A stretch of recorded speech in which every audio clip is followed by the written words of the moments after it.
വിഷയത്തിലെ മാന്യതയുടെയും പരസ്പര ബഹുമാനത്തിന്റെയും എല്ലാ അതിർവരമ്പുകളും ലംഘിച്ചുകൊണ്ട് അന്തരിച്ച മുൻ മുഖ്യമന്ത്രി ഉമ്മൻചാണ്ടിയുടെ കല്ലറയിൽ രാഷ്ട്രീയ പോസ്റ്ററുകൾ പതിപ്പിച്ച സംഭവം സംസ്ഥാനത്തുടനീളം വലിയ പ്രതിഷേധത്തിന് കാരണമായിരിക്കുകയാണ്.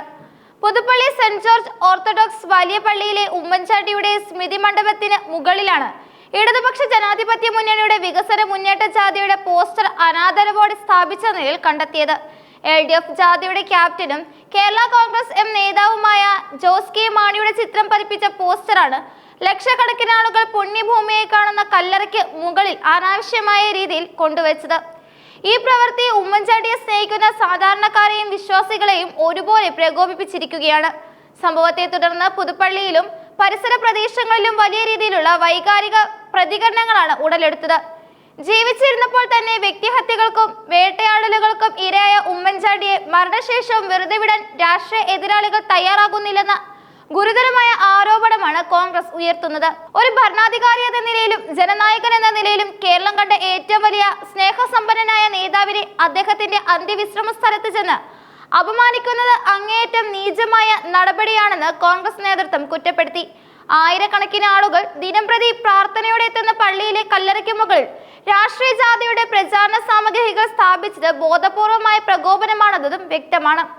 രാഷ്ട്രീയ വിയോജിപ്പുകൾ പ്രകടിപ്പിക്കാൻ തിരഞ്ഞെടുപ്പ് വേദികളും ചർച്ചകളും ഉണ്ടെന്നിരിക്കെ മരിച്ചവരോട് പുലർത്തേണ്ട പ്രാഥമികമായ ആദരവ് പോലും ഇടതുപക്ഷം മറന്നുപോയെന്ന് പുതുപ്പള്ളിയിലെ ജനങ്ങൾ പറയുന്നു. ഈ സംഭവത്തിന്റെ ഉത്തരവാദിത്തം ഏറ്റെടുത്ത് കേരള കോൺഗ്രസ് എം നേതാവ് ജോസ് കെ മാണി പരസ്യമായി മാപ്പ് പറയണമെന്ന് കോൺഗ്രസ് ആവശ്യപ്പെട്ടിട്ടുണ്ട്. പോസ്റ്ററിൽ പതിപ്പിച്ചിരിക്കുന്നത് ജോസ് കെ മാണിയുടെ ചിത്രമായതിനാലും അദ്ദേഹത്തിന്റെ നേതൃത്വത്തിലുള്ള ജാഥയുടെ പ്രചാരണത്തിന് വേണ്ടിയാണ് ഇത് ഉപയോഗിച്ചത് എന്നതിനാലുമാണ് ഇതിൽ നിന്ന് ഒഴിഞ്ഞു മാറാൻ ഇടതുപക്ഷത്തിന് സാധിക്കില്ലാത്ത ഒരു ഒത്തുതീർപ്പുണ്ടാക്കിയിരിക്കുന്നത്. പുതുപ്പള്ളിയിലെ ജനവികാരം വ്രണപ്പെടുത്തുന്ന ഇത്തരം പ്രവൃത്തികൾ LDF നേതൃത്വത്തിന്റെ അറിവോടെയാണോ എന്ന് വ്യക്തമാക്കണമെന്നും കോൺഗ്രസ് ആവശ്യപ്പെടുന്നു. സംഭവവുമായി ബന്ധപ്പെട്ട് പുതുപ്പള്ളി മണ്ഡലം കോൺഗ്രസ് കമ്മിറ്റി പോലീസ് ഔദ്യോഗികമായി പരാതി നൽകി. പള്ളി അധികൃതരുടെയും അവിടെ എത്തുന്ന വിശ്വാസികളെയും അപമാനിക്കുന്ന തരത്തിലുള്ള ഇത്തരം പ്രവൃത്തികൾ ചെയ്തവരെ നിയമത്തിന് മുന്നിൽ കൊണ്ടുവരണമെന്നാണ് കോൺഗ്രസിന്റെ ആവശ്യം. അതേസമയം രാഷ്ട്രീയമായി തങ്ങൾക്ക് തിരിച്ചടി ഉണ്ടാകുമെന്ന് ഭയന്ന CPIM ലോക്കൽ കമ്മിറ്റി വിഷയത്തിൽ അന്വേഷണം ആവശ്യപ്പെട്ട് പോലീസിനെ സമീപിച്ചിട്ടുണ്ട്. തങ്ങളുടെ പ്രവർത്തകർ ഇത്തരമൊരു പ്രവൃത്തി ചെയ്യില്ലെന്നും ഇത് ഇടതുമുന്നണിയെ അപകീർത്തിപ്പെടുത്താൻ ആരോ കരുതിക്കുട്ടി ചെയ്തതാണെന്നുമാണ് CPIM വാദിക്കുന്നത്. എന്നാൽ പ്രചാരണ പോസ്റ്ററുകൾ വിതരണം ചെയ്യുന്നതിനും പതിക്കുന്നതിനും കൃത്യമായ പാർട്ടി സംവിധാനങ്ങളിലൂടെയാണെന്നിരിക്കെ ഉമ്മൻചാണ്ടിയുടെ കല്ലറയിൽ മാത്രം എങ്ങനെ ഇത്തരമൊരു പോസ്റ്റർ എത്തിയത് എന്നത് വ്യക്തമായ മറുപടി നൽകാൻ അവർക്ക് സാധിക്കുന്നില്ല.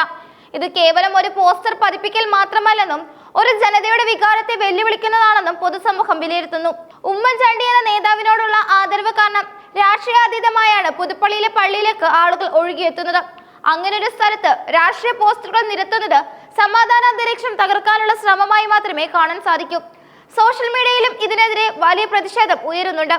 മരിച്ചവരോടും പള്ളികളോടും കാണിക്കേണ്ട കുറഞ്ഞ പക്ഷം മര്യാദയെങ്കിലും രാഷ്ട്രീയ പാർട്ടികൾ കാണിക്കണമെന്ന് സഭാ നേതൃത്വവും വിശ്വാസികളും ആഗ്രഹിക്കുന്നു. ഇടതുപക്ഷത്തിന്റെ ഭാഗത്തു നിന്നുണ്ടായ ഈ നടപടി വരാനിരിക്കുന്ന തെരഞ്ഞെടുപ്പുകളിൽ അവർക്ക് വലിയ രാഷ്ട്രീയ തിരിച്ചടിയായി മാറുമെന്ന കാര്യത്തിൽ സംശയമില്ല. ഈ സംഭവത്തിന് പിന്നിലെ ഗൂഢാലോചന പുറത്തു കൊണ്ടുവരണമെന്നും കുറ്റവാളികളെ മാതൃകാപരമായി ശിക്ഷിക്കണമെന്നും ആവശ്യപ്പെട്ടിട്ടുള്ള സമരങ്ങൾ കോൺഗ്രസ് വരും ദിവസങ്ങളിൽ ശക്തമാക്കും. കേരളത്തിന്റെ രാഷ്ട്രീയ സംസ്കാരത്തിന് കളങ്കമുണ്ടാക്കുന്ന ഇത്തരം പ്രവണതകൾ അവസാനിപ്പിക്കാൻ എല്ലാ ജനാധിപത്യ വിശ്വാസികളും മുന്നോട്ട് വരണമെന്ന ആഹ്വാനത്തോടെയാണ് ഈ വാർത്ത കേരളം ചർച്ച ചെയ്യുന്നത്.